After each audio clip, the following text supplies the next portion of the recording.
French cleats are a cheap and easy way to hang things on the wall in your shop. Hey look, we built a gray one.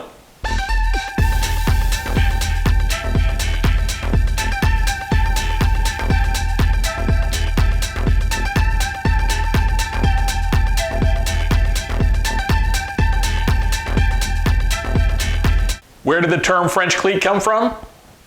I have no idea.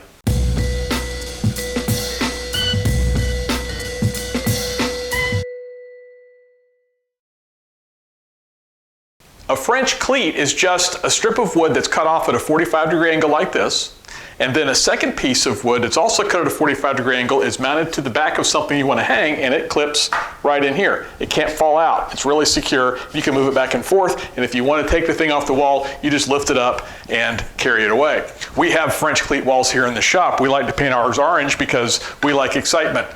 We have our Dremel station, we have our drill station, and our clamp rack and other things all through the shop that we hang things on. Don't worry, we also use a lot of pegboard. We're not political here at all. But you don't have to build all of your own French cleats if you do this. No, you can create freaks of nature by taking something like this. It was never intended to be on a French cleat wall, putting a cleat on the back, and then hanging it wherever you darn please. All right, we're gonna take this 1x3 piece of pine and we're gonna make 2 French cleat strips out of it by running it here on the saw. What I've done is I set the fence for a 1/2 inch in and the blade for 45 degrees.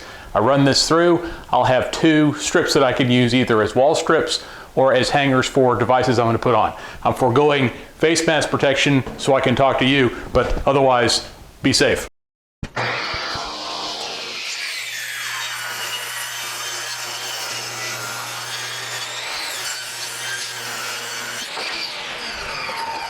All right, 2 strips ready to cut and use. Just that simple. That's how hard it is to make French cleats. French cleats can be mounted directly to drywall, but we like a backer board to make it a little more rugged, plus we like to paint it.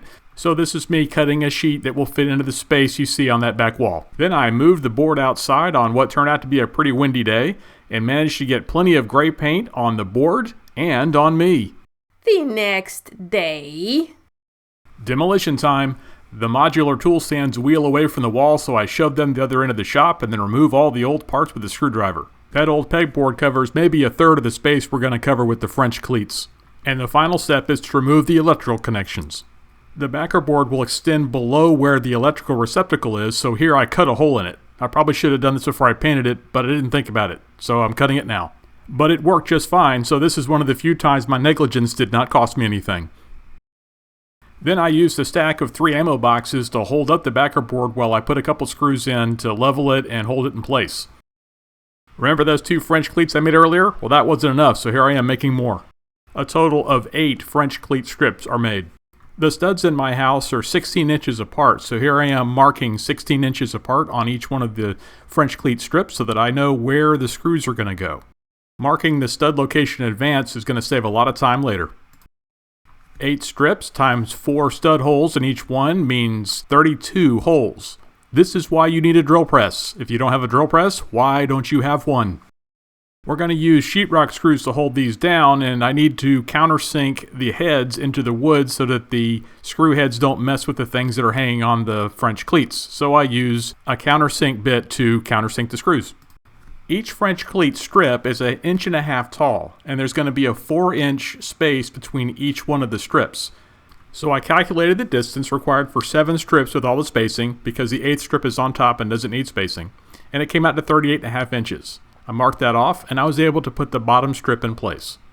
This is how you want to hang French cleats. You want to work from the bottom up, because once you get that bottom strip in place and level, you just put your spacers on and move upward, which is way easier than trying to work from the top to the bottom and hold everything up while you try to screw it down. This way's easier, trust me. All right, you see what I'm doing, so we're going to skip a bunch of this because it's repetitive and boring and you're not here to be bored. So there they are, 8 strips attached and all lined up. Each one of those 8 strips has 4 screws going into 4 separate studs, so they can hold a lot of weight. But you see how easy it was to work from the bottom to the top? Now that we have all the wooden strips in place on the wall and ready to go, it's time to build the things that are going to go on the wall. Because honestly, why would you have a wall like this if you can't have accessories for it? First up on our list of accessories is our glove box. It holds some nice Harbor Freight nitrile gloves, and we previously used it with a couple of hooks for the pegboard. So now we're going to attach the cleat on the back of it.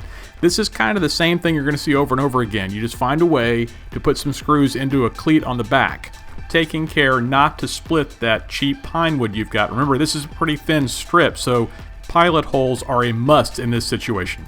Next up is the green box that we keep our face mask on. This is the air filters that you see us wearing all the time. This one is already a proper wooden box, so it's easy to screw into it, but you can see that I've already put pilot holes and countersunk the screws that hold it on. This next one is an example of how you can build a French cleat accessory for just about anything. This one's going to hold 2 pairs of gloves. Instead of putting them in a basket like we had before, we're going to put them on a couple of dowels so they stick straight out. We think that'll look kind of funny, and it will make the gloves easier to grab while taking up less space than they did on the pegboard. A French cleat goes on the back. I put a piece of scrap wood under the bottom just to make it level. It's not attached or anything. And then some hot glue goes in to hold the dowels in place. These holes are deliberately too large for the dowels, so the dowels will be out at a little bit of a crazy angle. We didn't just want them to stick straight out. I didn't burn myself, and it's literally that simple to make something cool for your French cleat wall. Look at there, the 4 dowels are easy to reach, the gloves slide on super easy, and it looks just weird and creepy enough to fit in our shop. Isn't this just the sort of thing you expect to see in our place? I think so too. This is a pegboard screwdriver holder that we put on a piece of wood and put a French cleat on the back. So this is repurposing pegboard stuff that we like. This is going to hold safety glasses. So you see, it is possible and legal to use pegboard hardware on a French cleat wall. Our goggle holder is just a plastic box that unfortunately was hit by a hammer at some point in its past, but we won't talk about that. To make it work, we just put a French cleat across the back and used a few washers as spacers to make the screws a little shorter so they wouldn't go all the way through the wood.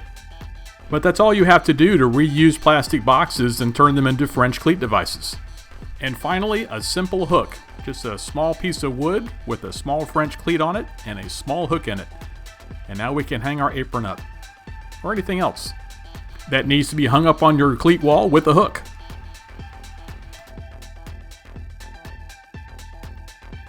We built a couple of other hangers for different things, but you've seen how we've done that, so I won't belabor the point. I hung the power strip back up, and this piece of wood already had the screws in it to hold the power strip, so I just screwed it back up there because I'm lazy. And look, it fits just fine. Now it's time to put everything up on the wall.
So that's the French cleat wall. It's actually one of 3 French cleat walls we have here in the shop. Look how versatile this is. We can put things anywhere we want it. We can move it around the shop depending on the job we're working on. We love these things. They're stupid cheap to build.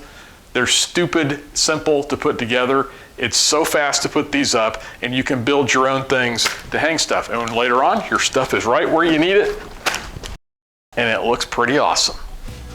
Thanks to our patrons. You guys help us build this stuff. We love you.